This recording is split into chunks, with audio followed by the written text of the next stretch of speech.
Salut tout le monde, j'espère que vous allez bien. Je suis ravie de vous retrouver aujourd'hui pour vous présenter mes 5 dernières lectures. Effectivement, ça fait beaucoup étant donné que le dernier update lecture date d'il y a peu, mais c'est parce que j'ai eu une très forte envie de lire et puis comme nous sommes allés à New York et qu'il fallait s'occuper pendant l'avion, eh bien j'ai regardé pas mal de films et j'ai beaucoup lu aussi bien à l'aller qu'au retour, donc tout s'explique. J'ai lu pour commencer Say Something de Jennifer Brown par les éditions Albin Michel. Ce livre-là, c'est la... Non, c'est pas la suite de Hate List, mais disons que c'est plutôt un compagnon, parce que cette histoire-là se passe en même temps que Hate List. C'est-à-dire que Say Something se passe en parallèle de Hate List avec un point de vue différent. Je n'ai pas Hate List à vous présenter pour la simple et bonne raison que, eh bien, je l'ai lu, je crois bien en 2014 ou en 2015. À ce moment-là, à peine le livre lu, eh bien, je le vendais ou je le donnais. Donc par conséquent, à part Twilight, je vendais tout ou je donnais tout. Donc je ne l'ai plus en ma possession, ce qui est bien dommage, mais je compte un jour me le reprocurer parce que c'est un livre que j'avais adoré, qui m'avait marqué, parce que oui, Hate List fait partie des livres qui vous marquent, que vous l'ayez aimé ou pas, il vous marque, ça c'est sûr et certain, et ça avait été un gros coup de cœur. Donc je vais commencer par vous résumer Hate List et ensuite je vais enchaîner avec ce livre-là parce que c'est plus ou moins le même résumé mais avec des angles de vue différents. Donc Hate List, c'est l'histoire du lycée de Gravine, et au lycée de Gravine il y a une bande d'amis avec Valérie Leftman qui a un petit ami prénommé Nick Léville, et autour d'eux il y a pas mal de... Ils ont pas mal d'amis, donc il y a Deuce, Stacy, David, Mason, et ce petit groupe d'amis est un peu mis à l'écart, beaucoup harcelé par les personnes les plus populaires du lycée. Valérie et Nick, pour justement se libérés, ont écrit une liste de la haine, d'où le titre Hate List, où à l'intérieur ils ont inscrit toutes les choses qu'ils détestent, aussi bien des personnes ou même des choses, des couleurs, des plats, etc. Et dans cette liste figurent énormément d'élèves du lycée de Gravine. Mais au matin du 2 mai, Nick Léville va arriver avec une arme au bahut, et pendant la cafétéria, pendant que tout le monde est à la cafétéria, il va viser certaines personnes qui sont sur la liste de la haine, sur cette hate list, et donc par conséquent certains vont mourir de par son arme et d'autres vont survivre. Et après ce massacre, Nick va se suicider. Tout le roman est basé sous le point de vue de Valérie, et justement ce roman va être centré sur la reconstruction de Valérie après ce massacre, parce que comme c'était la petite amie de Nick, tout le monde pense qu'elle était au courant, qu'elle aurait dû changer les choses, tout le monde va s'éloigner d'elle, ses amis vont s'éloigner d'elle, tout le monde va la renier parce que tout le monde pense qu'elle y est pour beaucoup dans cette histoire, puisque c'est quand même elle qui a écrit cette liste de la haine avec Nick, sauf que Valérie n'était au courant de rien du tout. C'est un livre qui est poignant, qui est très bien écrit, qui a vraiment pour thème la fusillade dans les lycées américains, et malheureusement c'est toujours un sujet d'actualité, malheureusement c'est juste... affreux. Et donc cette histoire, Say Something, est sous le point de vue de David, l'un des amis, enfin le meilleur ami de Nick et l'un des amis de Valérie, qui sait quelque chose. Il sait quelque chose par rapport à la fusillade, il sait certaines choses que nous ne savons pas. On va le savoir au fur et à mesure. Et justement, lui, il est rongé par la culpabilité parce qu'il sait quelque chose par rapport à Nick, par rapport à la fusillade, par rapport à ce qui s'est passé avant, mais il n'arrive pas à le dire. D'où le titre de Say Something, dit quelque chose, mais il n'arrive pas. Il n'arrive pas parce que David, c'est quelqu'un qui a peur, il est très timide et il a peur des conséquences. Dans cette histoire, il y a à chaque fois un chapitre première et un chapitre terminal, parce que la fusillade s'est déroulée lorsque tous les élèves étaient en fin de première, enfin le groupe d'amis était en fin de première, et donc du coup on sait on voit dans les chapitres premières ce que David a vécu avant la fusillade, donc on finit par comprendre de plus en plus ce qu'il sait mais ce qu'il ne veut donc pas dire aux autres, et on voit par les chapitres terminales ce qu'il vit après la fusillade, comment il arrive à se reconstruire. Et franchement c'est un livre qui est vraiment hyper méga intéressant. Je ne sais pas si ce livre est indispensable à la lecture de Hate List, mais en tout cas oui, si vous avez lu Hate List, n'hésitez pas à lire Say something, comme ça vous allez apprendre des choses et puis vous allez voir cette histoire d'un point de vue différent. Et encore une fois, petite parenthèse, si vous êtes victime ou si vous voyez quelqu'un se faire harceler, il faut absolument en parler. Encore une fois, je vais mettre les numéros importants en barre d'informations. Surtout, parlez-en à votre entourage, c'est le plus important. J'ai lu On se reverra de Lisa Jewell par les éditions Milady, que j'ai d'ailleurs reçu de leur part et que je remercie. Donc ce livre-là, c'est vraiment un livre qui m'a complètement fait sortir de ma zone de confort, étant donné que c'est un livre suspense et je n'en lis jamais. Et est-ce que je l'ai aimé? Eh bien ça, je vais vous dire ça juste après le résumé. Donc c'est l'histoire de Alice, enfin de plusieurs personnages. On va tout d'abord suivre Alice, une femme quadra, mère célibataire de 4 enfants, née de pères différents. Et elle vit dans le nord de l'Angleterre, si je ne me trompe pas. Je sais plus du tout le nom de la ville, enfin si, mais je crois que c'est pas super prononçable. Enfin bref, elle vit dans le nord de l'Angleterre et elle habite, sa maison surplombe la plage. Et un jour, elle va s'apercevoir qu'il y a un homme sur la plage qui est assis depuis plusieurs heures en train de regarder l'horizon. Sauf que la pluie va commencer à arriver, donc Alice qui justement s'inquiète pour cet homme, eh bien elle va prendre un manteau et le proposer à l'homme. Sauf que c'est là qu'elle va apprendre de la part de ce dernier qu'il ne se souvient plus de rien, qu'il a perdu la mémoire. Donc à partir de là, Alice va le prendre sous son aile. Mais qu'est-ce qu'il faisait là? Pourquoi cet homme était là, sur cette plage, alors que 20 ans avant avait eu lieu un crime à cet endroit même. Et en parallèle, on va suivre Lily qui habite près de Londres, donc elle a 21 ans et elle vient tout juste de se marier avec Carl, un homme de 45 ans si je ne me trompe pas, et ils sont fous amoureux l'un de l'autre. Et un soir, Carl envoie un message à Lily en lui annonçant qu'il part du travail, qu'il a hâte de la voir, qu'il va bientôt rentrer à la maison.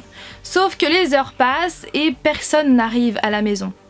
Donc Lily va commencer à s'inquiéter, plus le temps va passer, plus elle va de plus en plus s'inquiéter et elle va donc avertir la police. Donc où est Carl? Ce roman est entièrement à la 3e personne du singulier et ce que je trouve génial dans la construction de ce roman, c'est qu'il y a un chapitre sur Alice, un chapitre sur Lily et ensuite un chapitre de ce qui s'est passé 20 ans auparavant en 1993 sur cette fameuse plage où l'homme a été retrouvé, où Alice a retrouvé l'homme.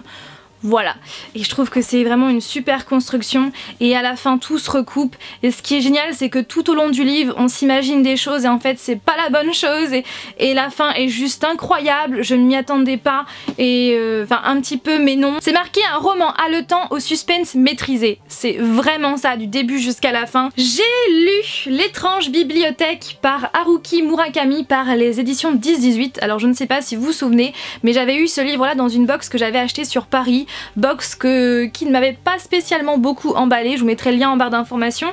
Et au départ je voulais garder ce petit livre là pour Halloween parce que c'est vraiment un livre typiquement Halloween.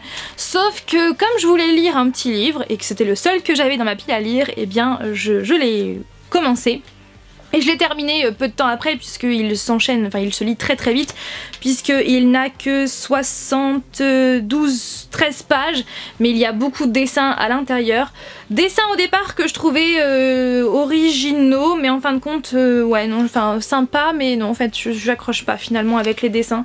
Le seul dessin auquel j'accroche c'est celui de la couverture. Et donc de quoi ça parle? Eh bien cette histoire se passe au Japon mais ça on ne le sait que sur le résumé, donc de nos jours.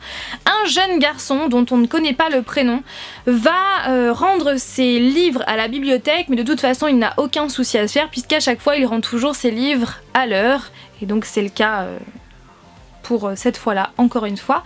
Et donc ce jour-là, il veut trouver un livre. Sauf qu'il n'a même pas le temps de dire à la bibliothécaire quel type de livre il cherche que la bibliothèque l'envoie dans le sous-sol de la bibliothèque. Sauf que le jeune garçon est un petit peu perturbé parce qu'il n'est jamais allé au sous-sol et en plus de ça, il n'avait pas connaissance de ce sous-sol. Personne n'y va en fait. Donc il va dans ce sous-sol un petit peu intrigué et c'est là qu'il fait la rencontre du vieillard. Donc c'est comme ça qu'il se prénomme dans le livre. Et le vieillard est très acariâtre, pas gentil du tout. Le petit garçon lui fait sa demande, sauf que après sa demande, eh bien le vieillard va le kidnapper dans les sous-sols de la bibliothèque. pour une raison bien glauque. Et je ne vous en dis pas plus parce que j'ai peur après de vous spoiler tout le livre tellement il est petit, tellement il se lit rapidement. Donc, qu'est-ce que j'ai pensé de ce livre? J'ai bien aimé la plume de l'auteur. En plus ça c'est un point de vue interne, donc on est dans la tête du petit garçon, donc je trouve ça cool. Après, j'ai trouvé donc la première partie du livre bien intéressante, mais la fin, je me suis dit mais c'est quoi? C'est hyper barré, hyper loufoque, rien à voir avec la première partie, et puis j'avais l'impression que l'auteur a bâclé l'histoire pour que justement ça fasse un petit livre, je sais pas. Je comprends pas trop parce qu'il y a des événements où c'est un petit peu loufoque que j'ai pas vraiment compris, et puis à la toute dernière page, on a une information sur sa maman, je ne comprends pas. Je ne comprends pas et pourquoi ça arrive là et sans être plus détaillé, pourquoi, je ne sais pas. J'ai un gros point d'interrogation, peut-être qu'il y a un message caché dans ce livre que je n'ai pas compris, mais ouais non, ça ne l'a pas fait du tout et c'est dommage parce que je trouvais la première partie très intéressante, j'avais envie d'avoir un truc explosif à la fin, mais en fin de compte, non, j'ai pas vraiment compris et non, ça ne l'a pas fait. Et puis les dessins, ouais, je suis pas spécialement fan, donc ce sont des dessins réalisés par l'illustratrice allemande Kat Manchik. Voilà. Donc du coup ça ne l'a pas fait avec moi, dommage. De la part de la maison d'édition Hugo Roman, j'avais reçu Ellie, que j'ai donc lu depuis, et donc c'est le 3e tome de la saga Il était une fois par Emma Chase. Vous le savez, si vous me suivez sur la chaîne, j'avais eu un gros coup de cœur pour le roman Nicolas qui est rouge, qui est juste ici. Et j'avais eu encore un plus gros coup de cœur pour le 2e tome qui se prénomme Henri, qui est juste là, qui est vert. Et donc depuis, j'ai lu Ellie, qui est donc bleu maintenant. Donc Nicolas, c'est le prince héritier du trône de Wesco, Henri, c'est son petit frère, et Ellie, c'est la sœur de Olivia que l'on rencontre dans le 1er tome avec Nicolas. Ce tome est sous le point de vue de Ellie et d'un certain garçon que je vais vous taire le nom pour ne pas vous spoiler, et vraiment je l'ai adoré, vraiment je l'ai adoré, pas autant que les deux précédents, parce que si je devais faire un classement, je dirais Henri en premier, Nicolas en 2e et Ellie en 3e.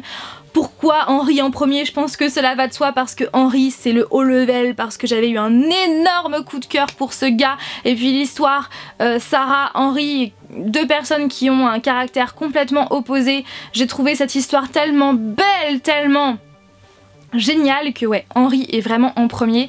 Adoré donc Nicolas, vous le savez parce que j'avais eu un coup de cœur, et j'ai aussi adoré ce roman Ellie qui est vraiment dans la même lignée que les précédents romans. On suit plus ou moins le même schéma, mais cela dit ce n'est pas redondant parce que Emma Chase sait innover et trouver les différences qui changent la donne. Ellie, qui est donc la sœur de Olivia, que l'on a brièvement aperçue dans le tome 1 ainsi que dans le tome 2, eh bien j'ai trouvé qu'elle ressemblait énormément à Henri mais version féminine, c'est à dire qu'elle ne pense pas aux conséquences et elle est pleine de vie, elle est pétillante. Une fois de plus, la plume de l'autrice est juste excellente, et franchement Emma Chase a ce don de nous emporter dans cette histoire de façon addictive. C'est juste un truc de dingue, et franchement j'ai un petit pincement voilà, au cœur de me dire que ça y est, l'histoire de Il était une fois, la saga Il était une fois est terminée et que j'ai tout lu.